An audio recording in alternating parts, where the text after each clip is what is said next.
I'm putting a twist to this thing. I need you guys to lay on the ground. If you can catch a Tic Tac or a couple Tic Tacs in your mouth, you will get extra points. Keep track of how many get in your mouth because I can't keep track of this. All right, are you guys ready to shake? Are you? All right. Blue team, are you ready? Red team, are you ready? All right. Get set, go!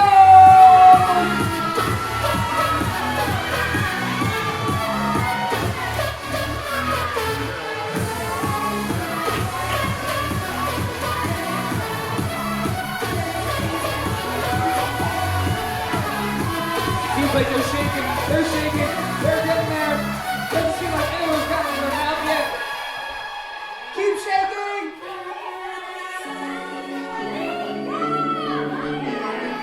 Where's the red team too? Where you representing?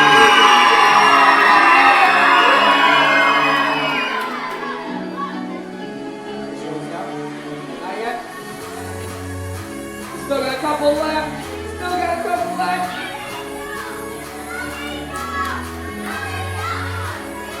They're empty. So win the team. 60,000 points for the red team. Great job. Kilo 5. Good job. All right, you may be seated right now. At this time, we are going to. Yeah, right now.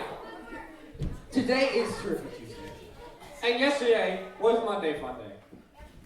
Did you guys have fun yesterday? Okay, that's great, because we have a video to review what happened yesterday. So, put your attention to the TV screen.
I need you guys to stand up really quick right now. We're going to sing some songs right now.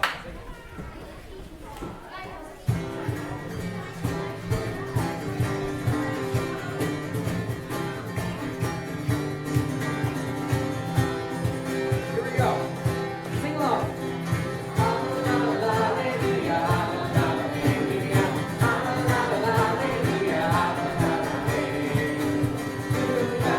All right, find your friend and shake their hand.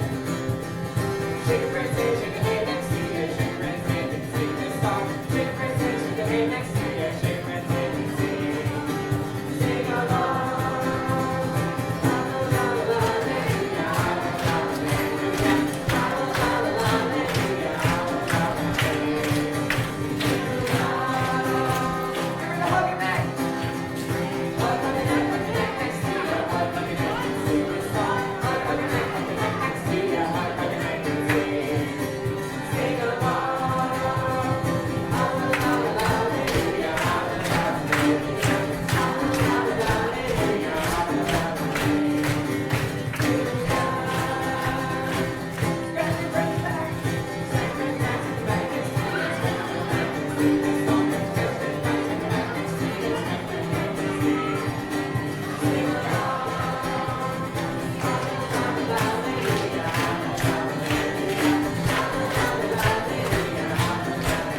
is on right now. So if I can get the team leaders up here, that'd be great.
We're going to be going to the general store today. The beach is going to be open this afternoon. You guys will see a little bit of the tower.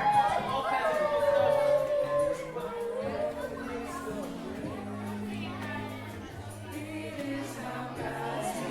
I got the talent in, but here's the chorus.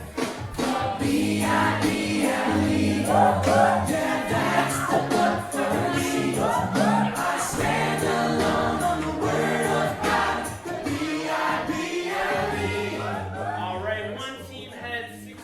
Bibles, the other team had 51 Bibles, all right? The team which won this morning, it is quite a difference in Bibles. But I think, yeah, it's a big difference, but I think, you know, for Wednesday, Thursday, and Friday, I think if everybody brought their Bible, we'd be a lot closer race.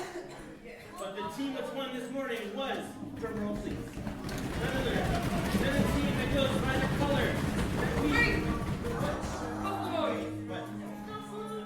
Is the general store open today? That's what I just said, the general store. It is open today? Yes. Did I hear that right? Yes. There's candy in the general store? Yes. There is? Yes. I mean, I can load up myself with candy and the councils will go crazy and the councils will just love me more. Yes. Oh, cool. That's great. All right. Good job, blue team, you win today.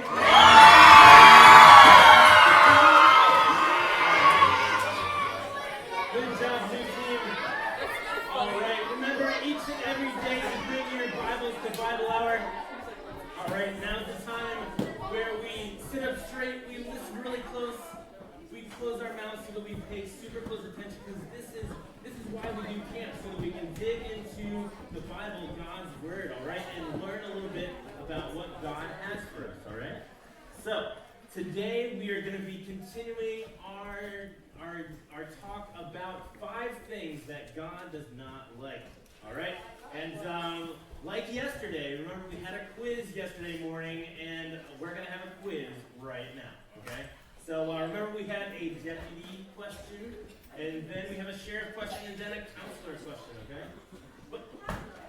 Oh, Jeremy, I forgot. We have a special guest with us today. And not only do we have a special guest, but also he is going to be with us tonight at Council Hall. Alright? His name is Jeremy the Illusionist, and he wanted to come this morning to show you guys what tonight's illusion show is all about. So give a big round of applause for Jeremy.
It's in Council Hall because he has tons of stuff that just won't fit here in the courthouse.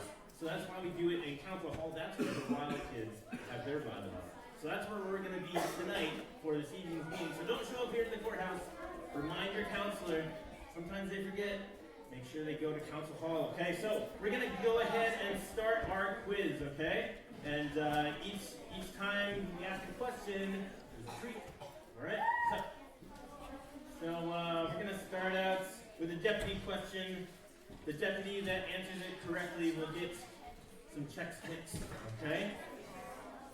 All right, here's the question from yesterday. Well, this week we're talking about the 5 things that God does not like. Who remembers, the deputy that can stand up the fastest and answer this question, who remembers what yesterday we talked about? What thing does God not like? That's right, pride. Good job. All right. Give him a round of applause. All right. That's right. We talked yesterday about pride. Now it's time for our sheriff question. We have some Cool Ranch Doritos for the sheriffs. Okay. Now yesterday, remember the first one to stand up. Okay, I will call on you, and whoever gets it right will be the winner of the Cool Ranch Doritos. Okay, so the question is, what was the name of the king? Yes, sir? Oh, I'm sorry, you were next, sir. Yes, sir! King Nebuchadnezzar was the king from our story about pride. Alright? And King Nebuchadnezzar, he was a really prideful guy, but God chose to humble him, okay? And now it's time for our counselor question. A nice cold can of Mountain Dew.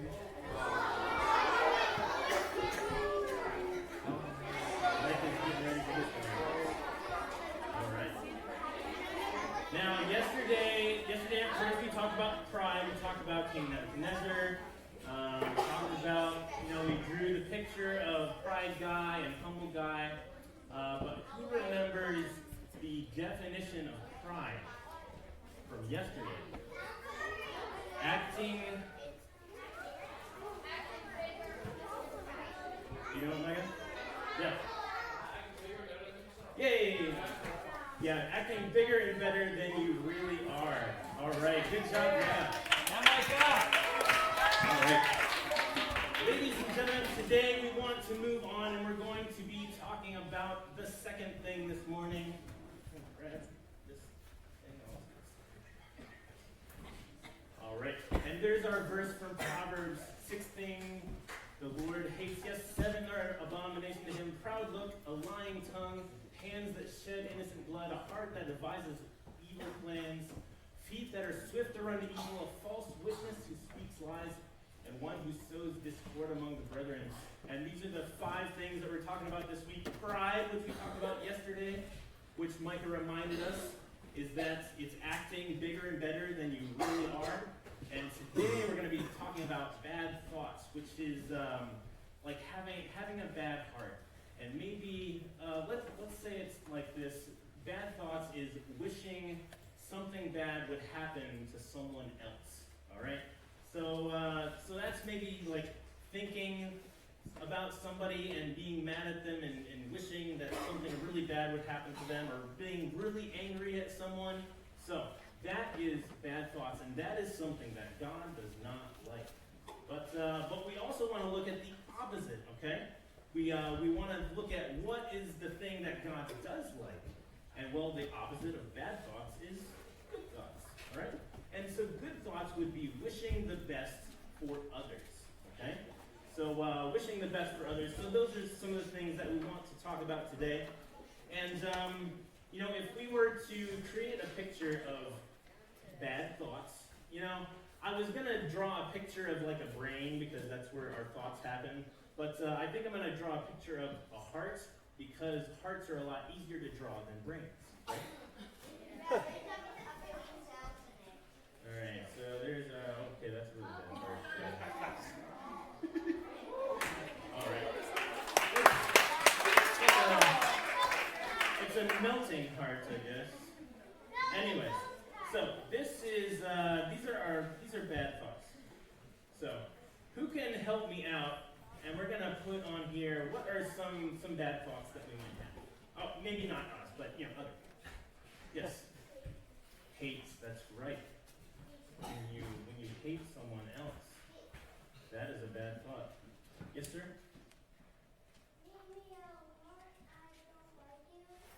Yeah, when you say like I don't like you.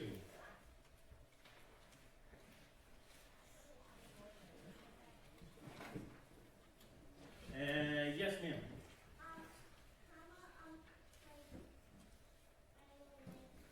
Yeah, I don't like you. I already have that. And very good. Yes, sir, in the white shirt. I wish you were dead. Man, that is something that we think sometimes, isn't it? And it's a bad thought. Yeah, Charles. I despise you. I think I said that right. Yes.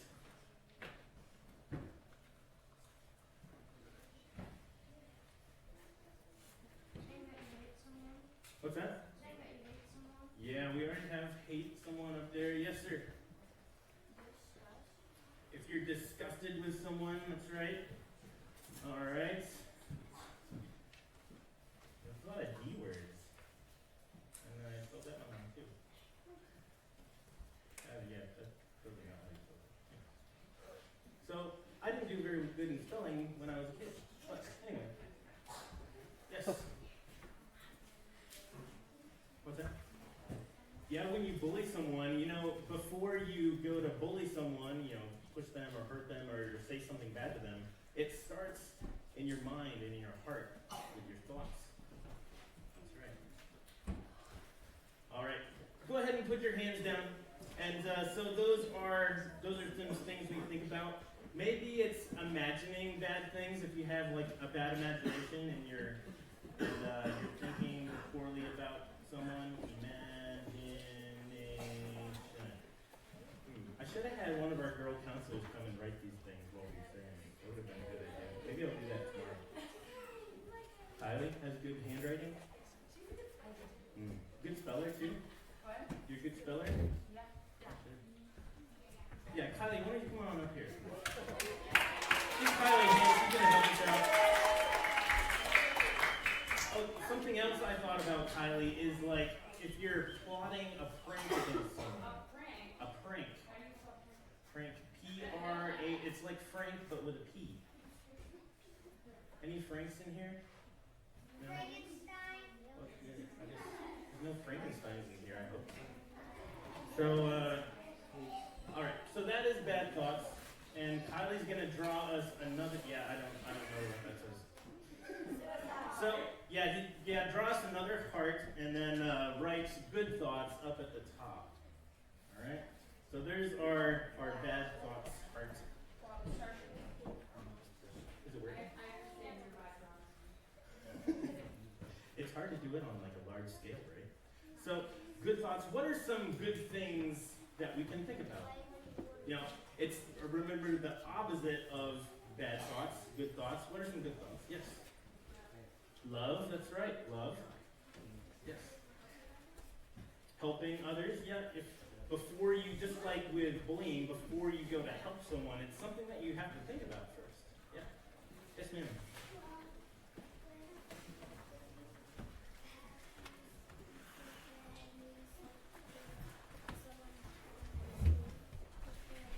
Yeah, talking to someone and hoping that they have a nice day. That's right. Yes, sir. Say it again. Putting people up? So like encouraging them. Yeah, that starts in the heart. All right, let's go back here to the dudes. Yes. Kindness. Kindness, that's right. Kindness starts in the heart. Yes, ma'am.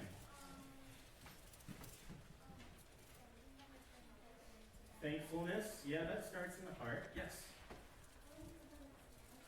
Yeah, saying somebody looks nice. That's definitely good. All right. And you can put your hands down. Maybe something else would be, wishing something good would happen to somebody else. Like we talked about, a bad thought might be, wishing, something bad would happen to other people, but wishing good, hoping for the best. Yeah, hoping for the best. And what about obeying others? Before we obey our counselor or obey our parents or our teachers, obedience starts in the hearts and in our thoughts. And we have to obey inside before we can obey outside in real life, okay? So, thank you, Kylie. That's great. Give Kylie another round of applause. That was a big help. That was a big help. All right, so we're going to put our good thoughts up here so we can remind ourselves what that is like. All right. So I want to tell you guys a story about Joseph, okay? Joseph was this guy in the Bible, and he had a bunch of brothers. You can put your hands down. All right. So you find the story about Joseph and his brothers in the book of Genesis, all right? It's the very first book of the Bible. And Joseph had 10 older brothers. He was the youngest of all the brothers. And something about Joseph is that he was, I guess he was like the favorite child of his father. Now that's not something that you're supposed to do as a parent. I have 4 girls, and 2 of them are here. Becca's one, and Nicole's another one, and we have 2 other girls. They're too young for camp still. But I wouldn't say any of them are my favorite because I love them all the same. And your parents would probably say the same thing. They love all their kids the same. But Joseph's father, Jacob, he showed favoritism, which means he liked Joseph more than his older brothers. And so he kind of got the best clothes, he got the easiest chores, and he had the easiest job in the family. So that's Joseph. And his dad even gave him like the nicest, most colorful coat out of all the brothers in the family. So can somebody help us out and be Joseph today for us? I'm gonna pick one of our dudes here. Let's see here. Yes, sir. Yes, sir. Oh, already picked Joseph. We've got Williams, Carmen. Go ahead and have a seat right here in the middle where King Nebuchadnezzar was was yesterday. So I tried to, pick out a good wardrobe for you today. This is the best I could come up with as far as the colorful coat goes. So I was kind of at a loss for a colorful coat. So here's Joseph. He's putting on his coat of many colors. I'm sorry, Joseph. We'll have to go to the tailor a little bit later just to make sure it fits all right. But thanks for that. So Joseph, he was the favorite son. He had the easy job, the easy chores, and Joseph was kind of always getting his older brothers in trouble because he would kind of tell on them and rat them out and tell his father Jacob what was happening, and so his brothers did not like him. So even though Joseph was the favorite child and his dad thought the best of him, his brothers were really angry because Joseph was his favorite child and they weren't loved as much as Joseph was. And so all the brothers got really angry, all right? They got really angry, and it started in their hearts. And they all devised this plan to wish that something bad would happen to Joseph. So they had these bad thoughts about what was going to happen to Joseph, and they're like, maybe we can kill him. And some other brothers like, no, we probably shouldn't kill him. And so they, but all the brothers, they wanted to do something really bad. So what they did was they dug this big pit, all right? They dug this big pit out in the middle of the forest, the wilderness, the desert, and so they decided to push him into the pit. And then Joseph was in this pit. So kind of down the pit. Yep. So Joseph in the pit. Here we go. And so Joseph is in the pit. His brothers are all they're walking around. They're pacing. They're talking about what they should do. They're devising some sort of wicked plan or evil scheme, some plot to do something to Joseph. And they're like, maybe we should kill him. And some other brothers are like, no. Let's sell him as a slave to some Egyptians. And so that's what they end up doing. And so Joseph is sent as a slave. His brothers sell him so that they get rid of him. And so here's what happens. They take his coat. And they kill an animal, and they cover his coat with the animal's blood. They take the coat back to Dad, to Jacob, and they say, Joseph's been killed. Here, all we found was his coat, and it's covered in blood. And some wild animal must have killed him. And so, as you can imagine, as any father would, Jacob was so sad. He was so depressed because he thought that his son had died, but really he had been sold as a slave. So here's what happens. Joseph is a slave, and he gets sold into the house of somebody called Potiphar, okay? And he's like the chief guard in Egypt, all right?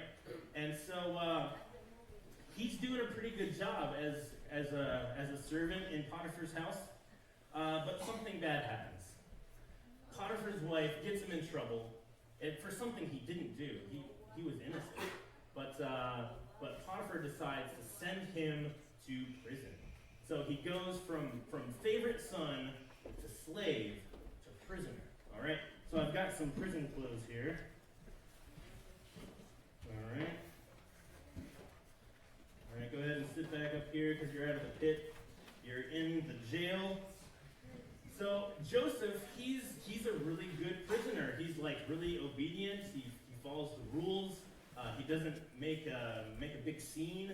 And so Joseph is a really good prisoner, and actually something happens to where he gets promoted to like the best prisoner or the chief prisoner. He's like in charge of all the other prisoners. So basically, Joseph has the keys to all the other jail cells, and he's like the chief prisoner, okay? He's in charge of the prison. So, and later on, the Pharaoh, which is the king of Egypt, he wants Joseph to come and help him interpret a dream that he has, because God had given Joseph the power to interpret some dreams. And so Joseph is brought to Pharaoh, and he interprets a dream, and Pharaoh is so impressed because it comes true. What Joseph said actually happens, that Joseph gets promoted to be the prime minister of Egypt, which means that he's pretty much second in command. He's like the vice president of Egypt. So go ahead and take off those prison clothes, turn in your prison keys, and he becomes the vice president. So I've got this nice little suit jacket for you. All right. Does this one fit a little better? That's great. So he's like the vice president of Egypt, okay? And so here's what happens. Joseph is doing a good job.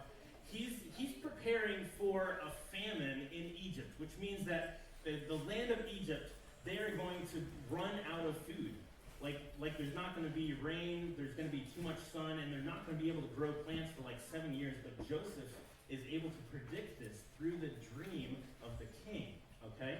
And so he was able to plan 7 years earlier to save up all that food so that they would have enough food for the famine. And so people from all around the countries around there at that time, there's also a famine in all these other countries. And so they all come to Egypt, to Joseph, to get food for their families so they don't starve. And just, what do you know it, but Joseph's brothers come looking for food in Egypt. And Joseph is the one in charge of giving out all the food.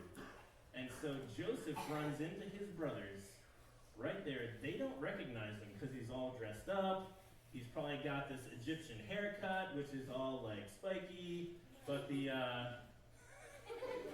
so they don't recognize him, but Joseph recognizes them. And you know what? He could be really mad at them for what they did because they sold him into slavery.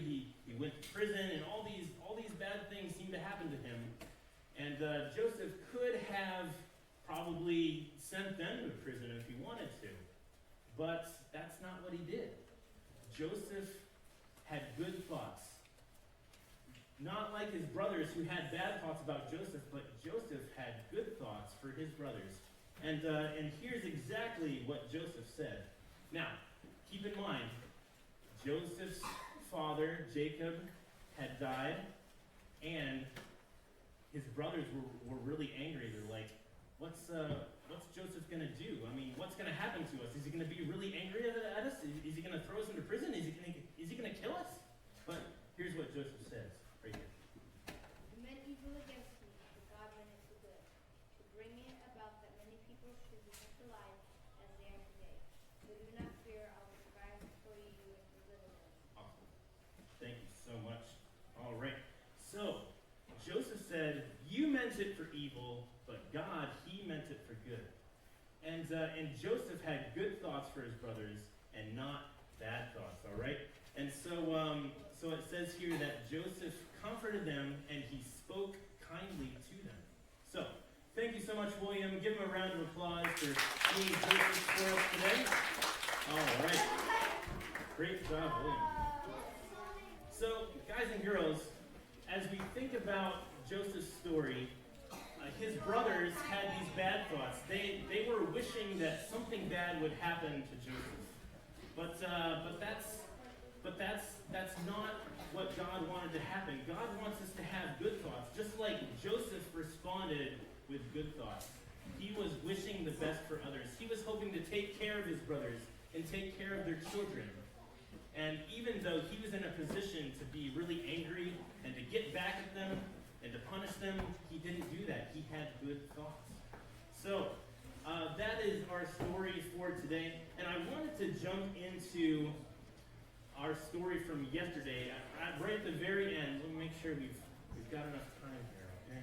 Okay, yes. We have a few minutes left. So, guys and girls, yesterday we talked about Marcus. He's this little kid from Michigan. He has some pride, and he just got back from the week at the ranch, and he was kind of pretending or thinking and acting like he was bigger and better than he really was. And especially when it comes to soccer. He always talked about how good he was, But the coach and some of the other players knew that he really wasn't as good as he thought he was. And so he was in this game, and he was defending the ball. He was the right fullback, and all of a sudden, the ball is right in front of him. The other team is about to kick it in the goal, and he's trying to defend the goal, and he rears back. He kicks it as hard as he can. And the only problem is he was facing the wrong direction, and the ball kind of hit the goalpost, and it ricocheted right into the goal of the other team. So he scored this goal for the other team, and he's just like collapses on the floor on the field, and he's so upset at himself for doing this. Because what happens when we have pride in our life is a lot of time, if we don't humble ourselves, God will do something to humble us. And so Marcus, he was humiliated, and he was embarrassed, and some of the other kids on the soccer team were making fun of him for it. You know, they were calling it like, oh, you don't pull a Marcus, don't do the Marcus shot, which is kicking it in the other team's goal. So they were kind of making fun of him. They weren't being very nice. They weren't being a very good team. And Marcus was really upset, not just at kicking the goal for the other team, but he was also upset at his teammates for making fun of him for it. And so he was thinking about what he can do. He was thinking these bad thoughts about his teammates because he wanted to get back at them. He wanted to pay them back for all these things that they said about him and all these things that they were making fun of him for. And so Marcus was wishing something bad would happen to his teammates. So, you know what? He decides that he's going to plan a prank.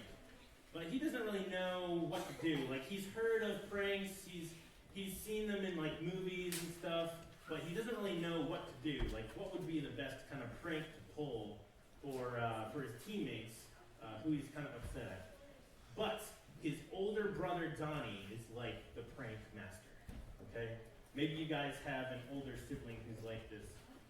They're really tricky and sneaky, and they do all kinds of things. So he's trying to decide if he's going to pull this prank. He's thinking something bad he's wishing something bad would happen to his teammates. And so he goes to his older brother Donnie, and he's just about to knock on the door. Now, his older brother Donnie, he's kind of a big guy. He's kind of mean. Like, anytime that you would knock on Donnie's door, he's like, "What do you want?" And it would always like scare him and stuff. So he was wondering if he should really ask him or not. So he was kind of going back and forth. Do I ask him about how to pull a prank, or should I just ask him like, hey, can I use the bathroom? Because the bathroom is kind of through his bedroom. Anyway, so he was knocking on the door, and his brother opens up the door. He's like, "What do you want?" And I'm sorry. It's time to go. We're gonna have to finish that tomorrow. We're totally out of time. But guys and girls, come back tomorrow and I'll tell you what happened, what Marcus asked his brother. All right. So stay with your counselors. Have a great day.